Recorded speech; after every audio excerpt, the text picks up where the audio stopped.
I've selected a sermon this morning that I think is a good kind of review and deepening of this topic of Sabbath, but parts of it will seem kind of familiar.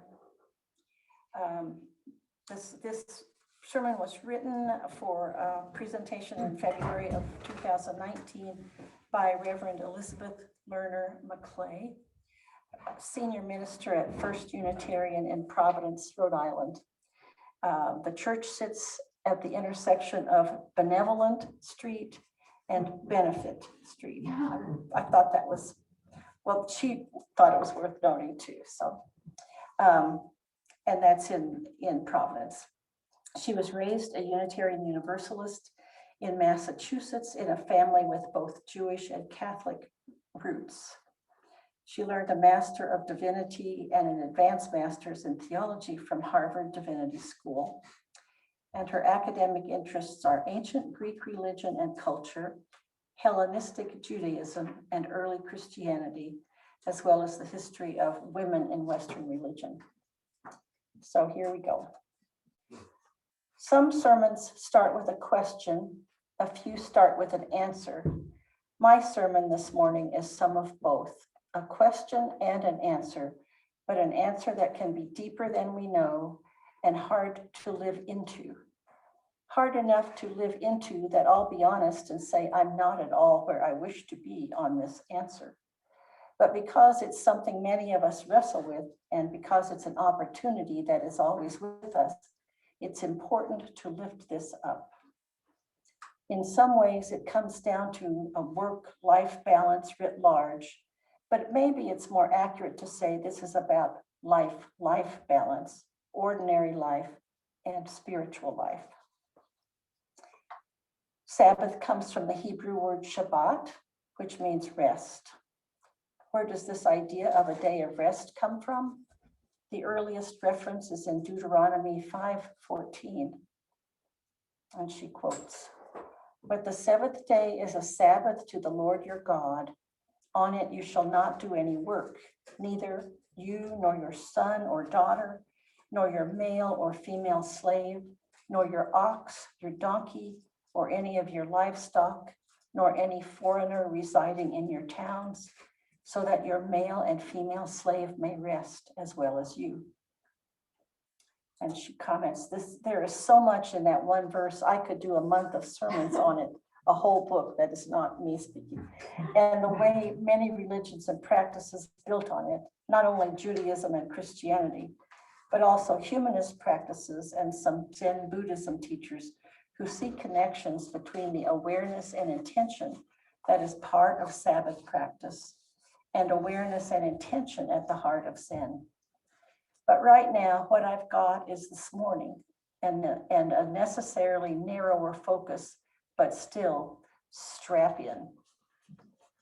What a way to define Sabbath, focusing not on the elite, but the underclass, foreigners and slaves. Deuteronomy, of course, comes from out of an ancient oral tradition, but it was set down in writing about 600 BCE.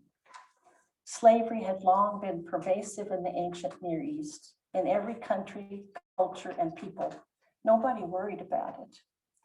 You just had to hope your side didn't lose a battle. And everyone understood slavery the same way. The whole point has always been that a slave has no rights. Your life belongs to another and they do what they want with you. Then came this extraordinary declaration that claimed access to sacredness for slaves, not just the right to engage the sacred, but arguably by extension, some selfhood for slaves and for foreigners, which meant, of course, people who weren't even Jewish, bound by Jewish practice. They too were to have this day for themselves. And then even oxen and donkeys, livestock, all creatures. Everyone living as a part of the interdependent web of existence, as you use like to put it. Every living one deserved a day of rest and time to be rather than do. That's some radical justice-making, soul-affirming theology. It's extraordinary. But of course, that's the very nature and purpose of Sabbath as a concept, as an experience. It is necessarily extraordinary, necessarily outside the ordinary, time unlike any other time, time to be rather than do, which is still the essence of Sabbath all these millennia later. Because while Shabbat means rest, Sabbath is not just about respite. It's not just a time to zone out or grab the equivalent of a quick nap for our spirit. For my money, the best take on Sabbath is in The Sabbath, Its Meaning for Modern Man, written by the great religious scholar Rabbi Abraham Joshua Heschel, published back in 1951. Its gendered language is pretty much the only thing I could critique. The book is brief, brilliant, and accessible, a rare combination. In it, Rabbi Heschel points out that religion often consecrates places and things that happen in those places. But for the Sabbath, it doesn't matter where you are, it matters how you are. Holiness is about how we spend our time rather than how we fill our space. Now, physics teaches us to think about space and time as two expressions of physical existence, inherently related, as with the space-time continuum, within which, as you may know, time slows or speeds up for an object, depending on how fast it is moving through space. But for Rabbi Heschel, space was defined as technical civilization, something we conquer or gain, a venue for power, and we exercise that power or make those gains by sacrificing, as he saw it, quote, an essential ingredient of existence, namely time, unquote. This is a problem because, as he wrote, quote, to have more does not mean to be more. The power we attain in the world of space terminates abruptly at the borderline of time, but time is the heart of existence, unquote. Which makes sense, right? Whatever the circumstances of our life, we all lead lives bounded by time, and nothing can change that. Now, when Rabbi Heschel suggests we need to pay more attention to time, which is what observing a Sabbath requires us to do, he wasn't suggesting that we ignore or throw up our hands about worldly matters. He knew that exerting control of the world of space is necessary in human living. That's what the other 6 days of the week are for. But he also saw that those 6 days can dominate our consciousness such that we lose awareness of the sacred realm of time, where the goal is not to have, but to be, not to own, but to give, not to control, but to share, not to subdue, but to be in accord. Because the higher goal of spiritual living is not to amass a wealth of information, but to face sacred moments. That's such a critical insight for us as UUs, both because we are a worldly faith that doesn't always find as much time as we want for spiritual experience, and because part of what defines us is our passion for information and understanding. You may have heard that joke about the UU who dies and comes to consciousness in the next life. And before him are 2 paths, one labeled heaven and the other discussion group about heaven. You can guess which path the Unitarian automatically starts down. Our commitment to knowledge and understanding is part of our DNA. It is part of why we embrace science, why our faith has always been expansive, respectful, and progressive. But it isn't the whole of our faith. Another part of our faith, something that keeps us from being instead simply a philosophy, is that many of us experience or seek experience beyond our knowledge and understanding. As Rabbi Heschel points out, putting words to spiritual experience, which is a difficult thing to do during a religious experience, what we encounter is not a tangible thing, but a spiritual presence. What is retained in the soul following that experience is the moment of insight, a moment that is a treasure, transporting us beyond the confines of measured time. Facing sacred moments, engaging them, puts us into that heart of existence, takes us out of measured time and into sacred time. And those moments of insight, awareness, communion, or revelation are a fortune, a treasure. They do transport us beyond the confines of minutes and hours and schedules and ticking clocks. They are transcendent, as our own Unitarian forebears put it. These moments of sacred experience are the harvest that is sown when we plant ourselves in sacred time and see what can grow in us, with us. What comes when we free ourselves of all the alarms and clocks and ordinary preoccupations to give ourselves divine rest that is so elusive, so difficult to preserve and protect, so challenged and denied by so much in this world of space that needs us to manage and fix and do. But when we do enter that sacred time, we enter a period of sacred stasis. The heartbeat of repose may suffuse the mind and limbs of one's being and generate an inner balance poised on quietude and a settled spirit. We let go of the 1,000 pictures filling our heads, our minds flying a mile a minute, even as our limbs and our spirits are weary sometimes beyond reckoning. We give ourselves over. We let go of so much. The treasure we cannot compel, we can only invite and make room for it. The treasure then may come to us.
Thank you, Janelle.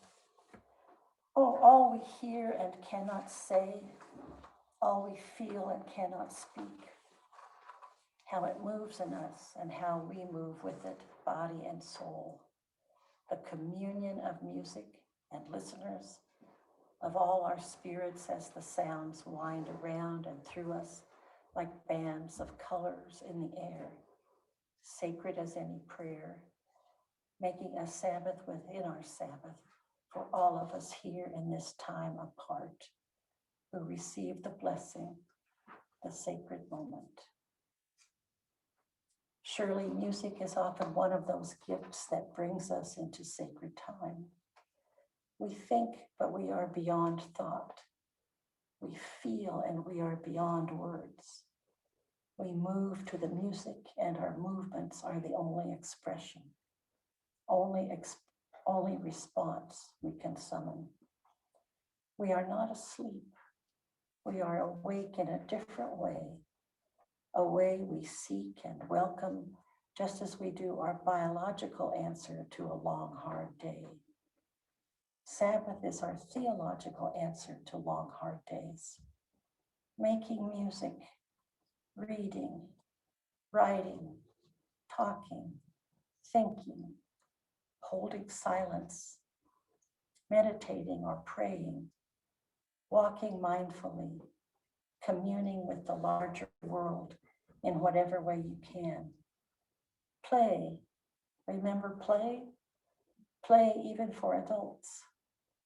Getting off the phone, off the commute, off the clock, offline, out of meetings, out of the kitchen, and out of the office. It's time to go be. Making love is a sacred Sabbath observance. The rabbis all agree. So is studying and learning. So is gathering with friends or family. So is lighting candles and gathering to worship in community. So is saving a life, even if saving that life requires doing some of those things we're supposed to be free of at this time of spiritual living. But maybe sometimes, engaged in Sabbath, the life we are saving is our own. And maybe time doesn't just limit us, maybe it reflects us. Rabbi Heschel talks about time the way a lot of folks talk about people.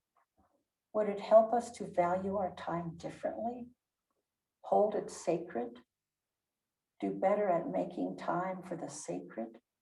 If we thought of time the way we think of people? He writes, there are no 2 hours alike. Every hour is unique, and the only one given at the moment, exclusive and endlessly precious.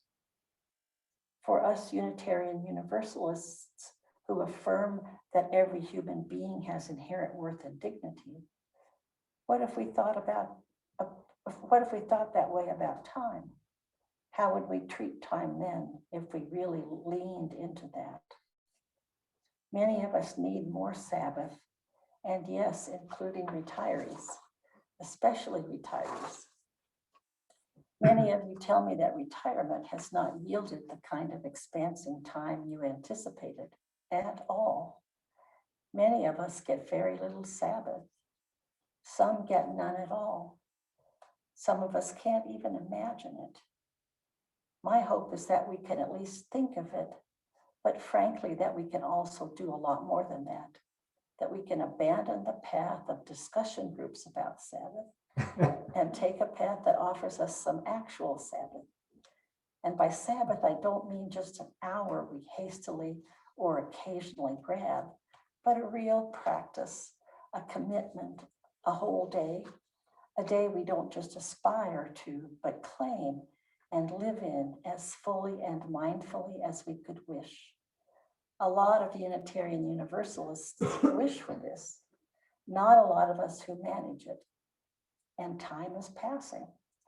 Let's not wait, and let's not settle for carving out an hour, adding some wedge of time to an already overfull schedule.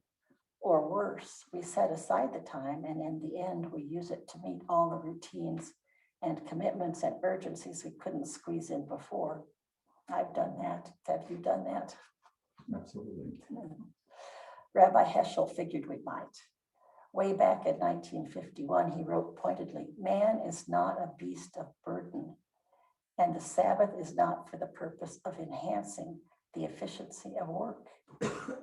And hey, remember back in Deuteronomy, even if we were beasts of burden, say an ox or maybe a donkey, both famed for their bearing of burdens, even they specifically are prescribed, are owed this experience of Sabbath. It's easy to agree with this in principle, it's much harder to enact.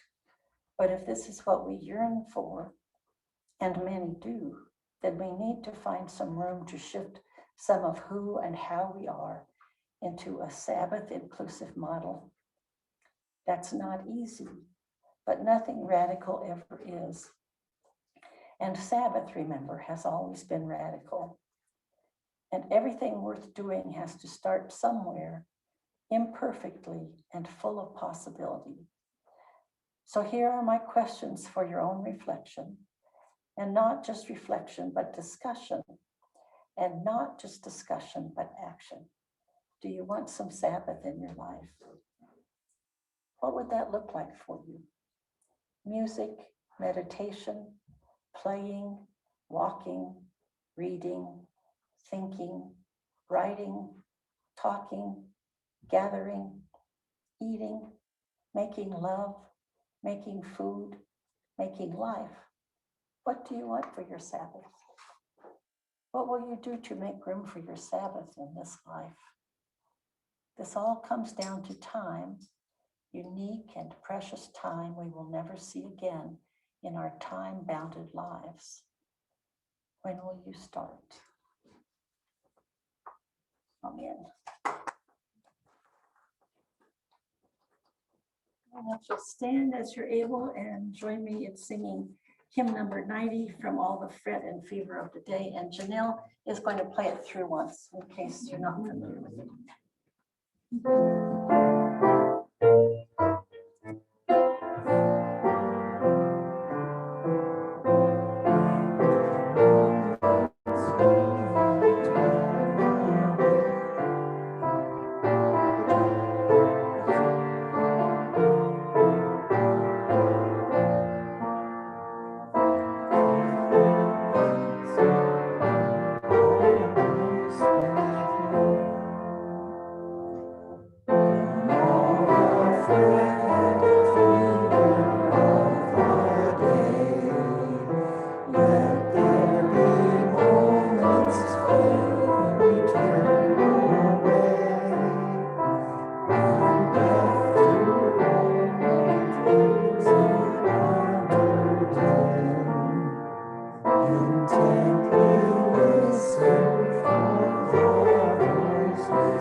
So we'll now have the offertory, and I suppose we could pass the basket, so I think I'll do that.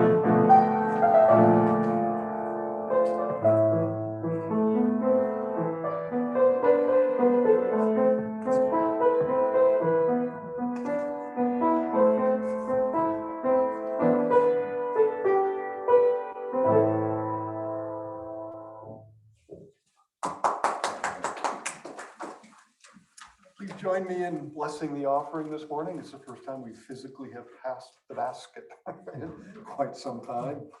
There is some hand sanitizer around. If you feel the need. I know we bought about 5 gallons of it about a year ago. Anyway, please join me. Let this be an offering to sustain and strengthen this place, which is so sacred to many of us. A community of memory and hope. For we are the keepers of the dream. very much.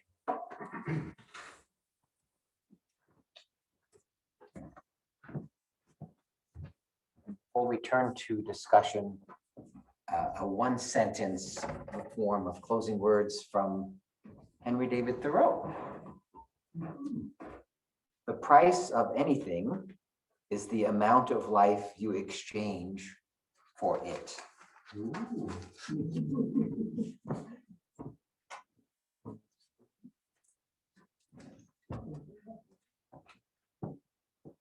Comments, discussion? Mary? I'll just share, I have gone from feeling heartache to soothed from your talk, from the music, from the readings. So thank you.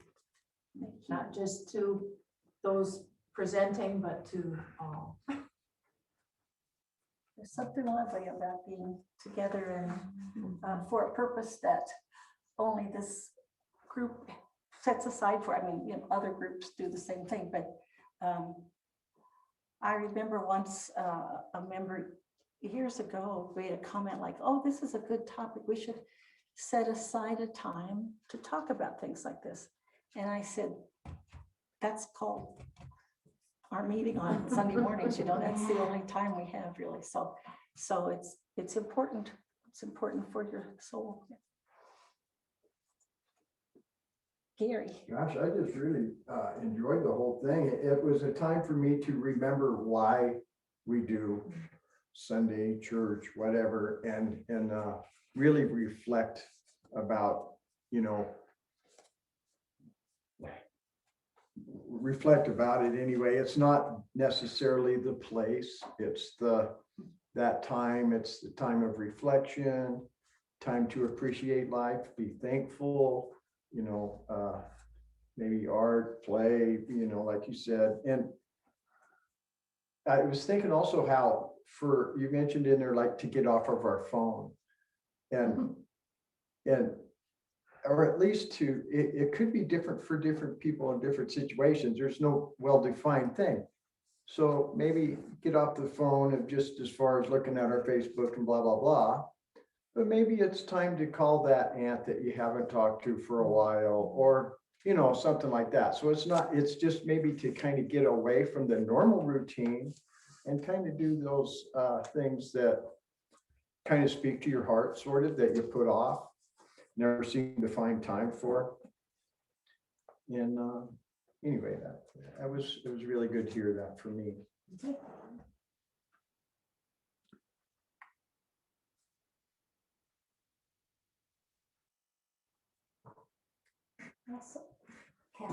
Well, just echoing what other people have said, but I was smiling because it's so easy when we're stuck in the, for lack of a better term, rat race, to approach Sabbath with kind of the same attitude of I've got to do it right. And I've got to set up the time and I've got to get organized to it. When I think when we experience that kind of core of Sabbath, to take even a moment of that and kind of inject it into other parts of our life, it just grows. But I think too often of that, the hurry, hustle and bustle contaminating a sense of Sabbath. But I think in a positive way, that sense of Sabbath can positively influence all the other stuff. But it just takes opening for a second to let it in. And it's really hard. Is there a way you do that, or do you just allow it to happen? Does it happen naturally? I don't know. I guess I wish I had a good answer for that, and I wish I felt it more often. I think a lot of it is, for me, is just perspective. It's just for an instant slowing down enough to really look and listen and see and feel, rather than being aware of the script, whatever that script is.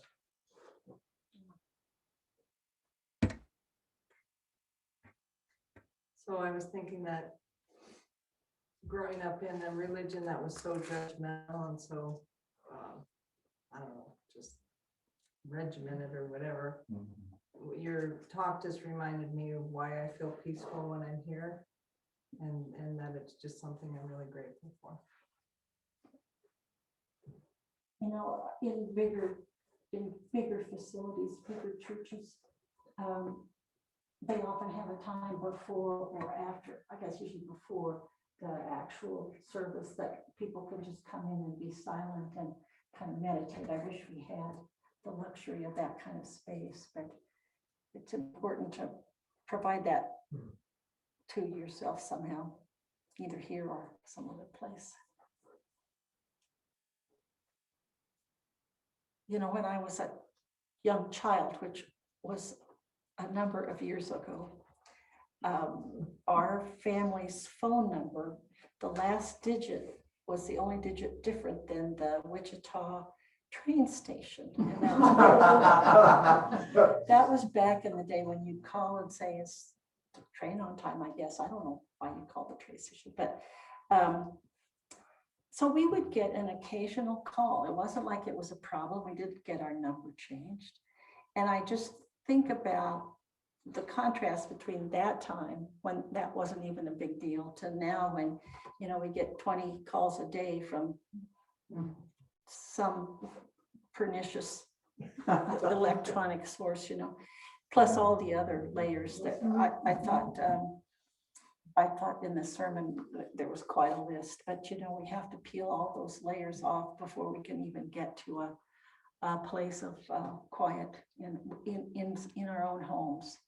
So I just, you know, this is a perennial issue, but I just encourage you to spend a little time today or this week on searching for that time that's just yours.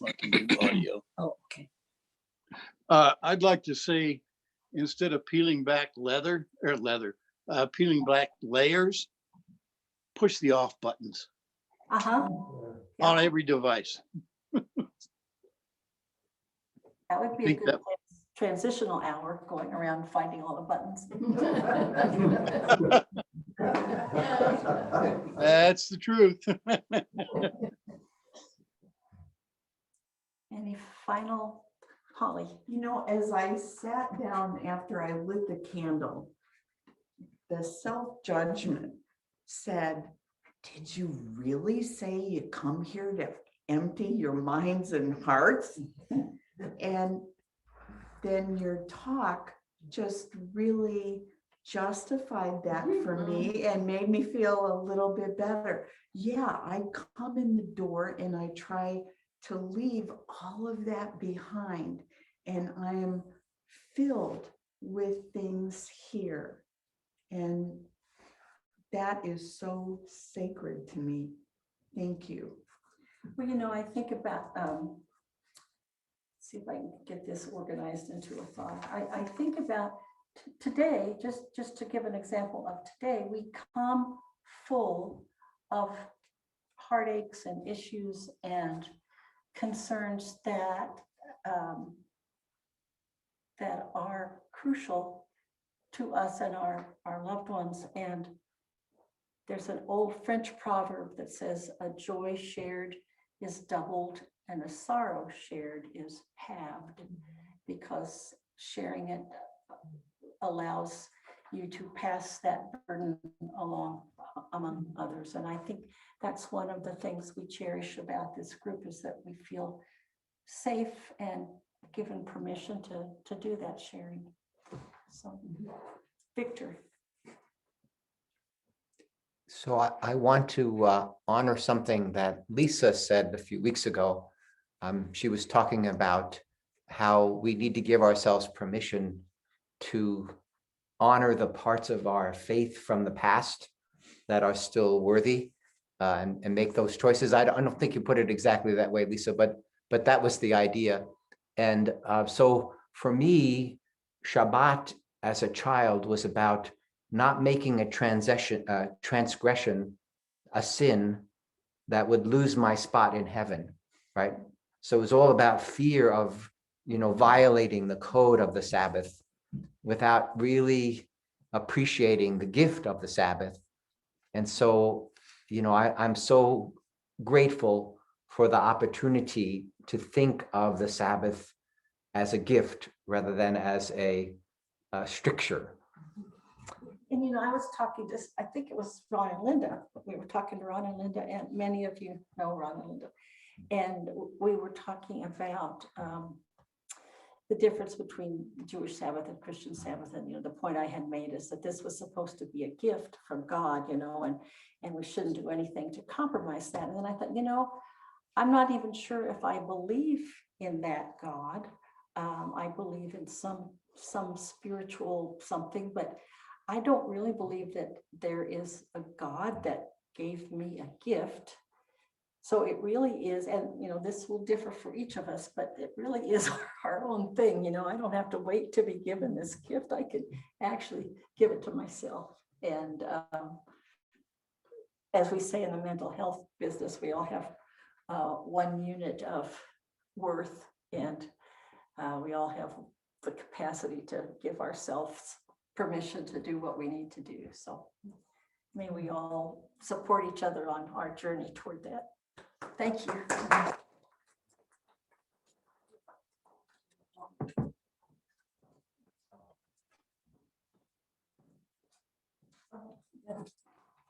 We extinguish this flame, but not the light of truth, the warmth of community, or the fire of commitment.